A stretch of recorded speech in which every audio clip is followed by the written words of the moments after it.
രണ്ട് ദിവസം മുമ്പ് പത്രത്തിൽ വന്ന ഒരു വാർത്തയാണ്. തൃശ്ശൂർ ആമ്പല്ലൂര് ഭക്ഷ്യവിഷബാധയേറ്റ് ഒരു 3 വയസ്സുകാരി ഒലീവിയ മരണപ്പെട്ടു. പഹൽഗാം ഭീകരാക്രമണം ഉണ്ടായപ്പോൾ നമ്മുടെ ശ്രദ്ധ മുഴുവൻ ആ വഴിക്കായി. അതുകൊണ്ടാണ് ഈ വാർത്തയ്ക്ക് വേണ്ടത്ര ശ്രദ്ധ കിട്ടാതെ പോയത്. അങ്കമാലിക്കടുത്തുള്ള ഒരു ഹോട്ടലിൽ നിന്നും മസാല ദോശ കഴിച്ചാണ് വിഷബാധയേറ്റത് എന്ന് പറയുന്നു. കൊച്ചുകുട്ടി കൂടിയാവുമ്പോൾ വളരെ ചെറിയ തോതിലുള്ള ഭക്ഷ്യവിഷബാധ പോലും അപകടകരമായേക്കാം. നോൺ വെജിറ്റേറിയൻ ഭക്ഷണങ്ങളിൽ നിന്നും മാത്രമേ ഭക്ഷ്യവിഷബാധ ഉണ്ടാകൂ എന്നൊരു മിസ്കോൺസെപ്റ്റ് നമ്മുടെ ഇടയിൽ പൊതുവേ ഉണ്ട്. ഇത് ശരിയല്ല. ഭക്ഷ്യവിഷബാധ അത് ഏത് ഭക്ഷണത്തിൽ നിന്നും ഉണ്ടാകാം. ഇന്ന് ഞാൻ പറയുവാൻ ഉദ്ദേശിക്കുന്ന കാര്യവും ഇതേ വിഷയവുമായി ബന്ധപ്പെട്ട ഒരു സംഗതിയാണ്. നമ്മുടെ നാട്ടിലെ ഏറ്റവും അധികം അഡൾട്ടറേറ്റഡ് ആയി വരുന്ന, ഏറ്റവും അധികം മായം ചേർന്ന അല്ലെങ്കിൽ ഫേക്ക് ആയിട്ടുള്ള ഫുഡ് ഐറ്റം അത് ഏതാണ് എന്ന് നിങ്ങൾക്കറിയാമോ? മാർക്കറ്റുകളിൽ, എന്തിന് റെസ്റ്റോറൻറ്റുകളിൽ പോലും വ്യാപകമായി ഉപയോഗിക്കുന്ന ആ ഭക്ഷണ പദാർത്ഥം അത് ഏതാണ്? അജയ്സ് പ്രസിൻ്റെ പുതിയ ഒരു വീഡിയോയിലേക്ക് എല്ലാവർക്കും സ്വാഗതം. Welcome to Ajay's press. Here what we do is express. Protein കണ്ടന്റിനും ടേസ്റ്റിനുമൊക്കെയായി നമ്മളെല്ലാം സാധാരണമായി കഴിക്കുന്ന ഒരു വെജിറ്റേറിയൻ വിഭാഗത്തിൽപ്പെട്ട പനീറിനെ കുറിച്ചാണ് ഞാൻ പറയുന്നത്. ഫേക്ക് പനീർ, അതായത് പനീറേ അല്ലാത്ത പനീർ എന്ന് പറഞ്ഞു വരുന്ന ഒരു സാധനമാണ് ഇപ്പോൾ മാർക്കറ്റിൽ ഏറ്റവും കൂടുതലായി കാണുന്നത് എന്ന റിപ്പോർട്ടുകളാണ് ഇപ്പോൾ പുറത്തു വരുന്നത്. റെസ്റ്റോറൻറ്റുകളിൽ പോലും ഈ പനീറാണ് ഇപ്പോൾ ഉപയോഗിക്കുന്നത്. FSSAI, food safety and standards authority of India ആണ് ഇത് പറയുന്നത്. സ്റ്റാർച്ച്, ഡിറ്റർജൻസ്, അതേപോലെ ഫോർമാലിൻ പോലെയുള്ള അപകടകരമായ പ്രിസർവേറ്റീവ്സ് എല്ലാം ചേർന്ന പനീറാണ് ഇന്ന് മാർക്കറ്റിൽ കിട്ടുന്നത്. വെജിറ്റേറിയൻസ് പലപ്പോഴും അവരുടെ പ്രോട്ടീൻ്റെ പ്രധാന സോഴ്സായി കാണുന്നത് പനീറാണ്. ആ പനീറാണ് ഇപ്പോൾ പനീറേ അല്ല എന്ന് നമ്മൾ അറിയുന്നത്. ടൈംസ് ഓഫ് ഇന്ത്യ തരുന്ന ഒരു റിപ്പോർട്ടാണ്. 702 സാമ്പിളുകൾ പരിശോധിച്ചതിൽ ഏറ്റവും അഡൾട്ടറേറ്റഡായി മായം കലർന്നതായി കണ്ട ഭക്ഷണ പദാർത്ഥം അത് പനീറാണ്. നോയിഡയിലും ഗ്രേറ്റർ നോയിഡയിലും ഒക്കെ നടത്തിയ പരിശോധനയിലാണ് ഭയപ്പെടുത്തുന്ന രീതിയിലുള്ള പനീർ അഡൾട്ടറേഷൻ കണ്ടെത്തിയത്. പരിശോധന നടത്തിയതിൽ 83% സാമ്പിളുകളും ക്വാളിറ്റി സ്റ്റാൻഡേർഡ് സൂക്ഷിക്കുന്നതിൽ പരാജയപ്പെട്ടു. അതിൽ തന്നെ 40%ഓളം സാമ്പിളുകളിൽ കെമിക്കലും തിരിച്ചറിയാനാകാത്ത, എന്താണ് എന്ന് പോലും പറയാനാകാത്ത പദാർത്ഥങ്ങളും കണ്ടെത്തി എന്നാണ് ഈ റിപ്പോർട്ട് പറഞ്ഞത്. ഈ 40% ഭക്ഷ്യയോഗ്യമേ അല്ല എന്നതാണ് FSSAI പറഞ്ഞത്. ഈ പരിശോധനയിൽ കണ്ടെത്തിയ മറ്റൊരു കാര്യം, പനീറിന് തൊട്ടു താഴെ പാലാണ് ഏറ്റവും അധികം അഡൾട്ടറേറ്റഡ് ആയി വരുന്നത് എന്നാണ്. ഇതേ വിവരങ്ങൾ തന്നെയാണ് എല്ലായിടത്തു നിന്നും വരുന്നത്.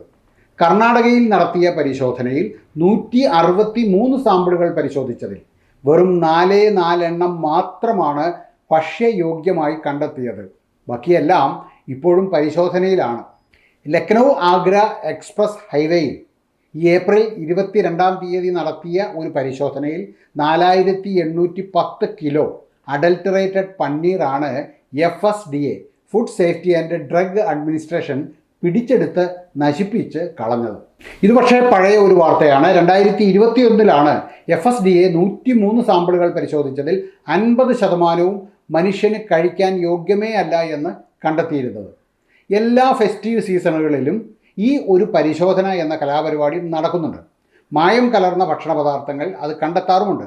പക്ഷേ നമ്മുടെ നാട്ടിലെ നിയമങ്ങൾ ആർക്കൊക്കെ എങ്ങനെ പഴുതുകളിലൂടെ രക്ഷപ്പെടാം എന്നതിനാണ് കൂടുതൽ ഊന്നൽ കൊടുക്കുന്നത്. മനുഷ്യൻ്റെ ആരോഗ്യവുമായാണ് ഇവരൊക്കെ കളിക്കുന്നത് എന്ന തിരിച്ചറിവൊക്കെ നമുക്കുണ്ട്. പക്ഷേ നമ്മൾ ലീസ്റ്റ് ബോധേഡാണ്. വേറെ എന്തൊക്കെ ആലോചിക്കാനും ചിന്തിക്കാനും കിടക്കുന്നു എന്നതാണ് നമ്മുടെ ഒരു ലൈൻ.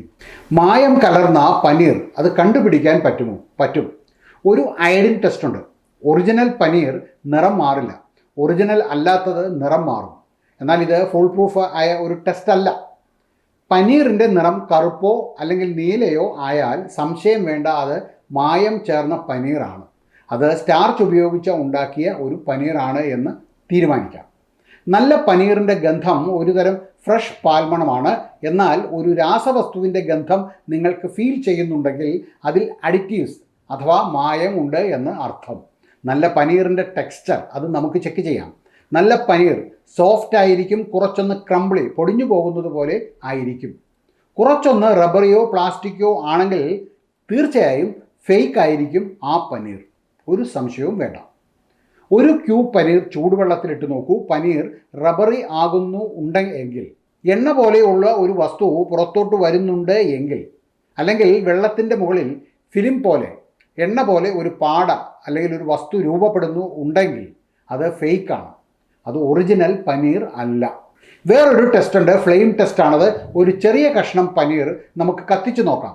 പ്ലാസ്റ്റിക് കത്തുന്ന മണം കിട്ടുന്നുണ്ടെങ്കിൽ അത് അഡൾട്ടറേറ്റഡ് ആണ്, ഉറപ്പിച്ചോളൂ. എങ്ങനെയാണ് പനീറിൽ മായം കലർത്തുന്നത്? സ്റ്റാർച്ചാണ് പനീറിൽ കലർത്തുന്ന 1-ാം നമ്പർ മായം. പ്രിസർവേറ്റീവ്സ്, അഡീറ്റീവ്സ് എല്ലാം പനീറിൽ ചേർക്കുന്നുണ്ട്. മൈദ, പാം ഓയിൽ, പഴയ സ്കിംഡ് മിൽക്ക്, ഡിറ്റർജൻറ്റ്, സോഡയുടെ ബൈകാർബണേറ്റ്സ്, അതേപോലെ തന്നെ സൾഫൂരിക് ആസിഡ്, ഇതെല്ലാം ഫേക്ക് പനീർ ഉണ്ടാക്കാൻ ഉപയോഗിക്കുന്നുണ്ട്. ഇനി എന്തൊക്കെ ഉപയോഗിക്കുന്നില്ല എന്ന് നമുക്ക് സത്യത്തിൽ അറിയില്ല.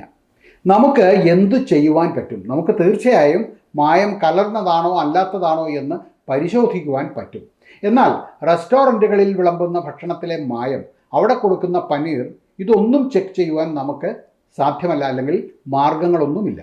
എന്നാൽ ഇത് ചെക്ക് ചെയ്യേണ്ട അധികാരപ്പെട്ട ഉദ്യോഗസ്ഥർ പലപ്പോഴും ഭക്ഷണത്തിൽ മായം ചേർക്കുന്നവരുടെ കൂടെയാണ്.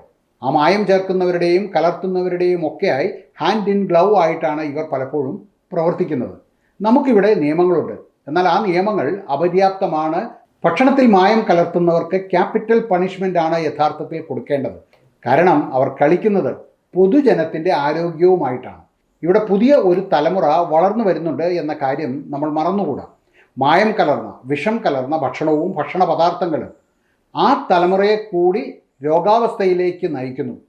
ക്യാൻസറും വൃക്കരോഗങ്ങളും കരൾ രോഗങ്ങളും പോലെയുള്ള മാരക ക്രോണിക് അസുഖങ്ങളാണ് അവർക്ക് കിട്ടുന്നത്. ഈ മായം ജനിതക തകരാറുകളിലേക്ക് കൂടി, അല്ലെങ്കിൽ ജനിതക തകരാറിലേക്ക് വരെ നയിക്കുന്നു എന്ന കാര്യത്തിൽ ഇപ്പോൾ ആർക്കും തർക്കം ഉണ്ടാകാൻ ഇടയില്ല. അതുകൊണ്ടാണ് ഞാൻ പറഞ്ഞത്, കടുത്ത ശിക്ഷാ നടപടികൾ നമ്മുടെ നിയമത്തിൽ ഉണ്ടാകണം എന്ന്. ഇപ്പോഴത്തെ നിയമം എന്താണ്? ഭക്ഷണത്തിൽ മായം കലർത്തുന്നു എന്ന് തെളിഞ്ഞാൽ പരമാവധി 6 മാസം തടവും 5000 രൂപ പിഴയുമാണ് ശിക്ഷ. അതുതന്നെയാണ് ഇവർക്കൊക്കെയുള്ള പ്രചോദനവും പ്രോത്സാഹനവും അവരുടെയൊക്കെ പ്രത്യാശയും. വീഡിയോ കണ്ട എല്ലാവർക്കും നന്ദി, നമസ്കാരം.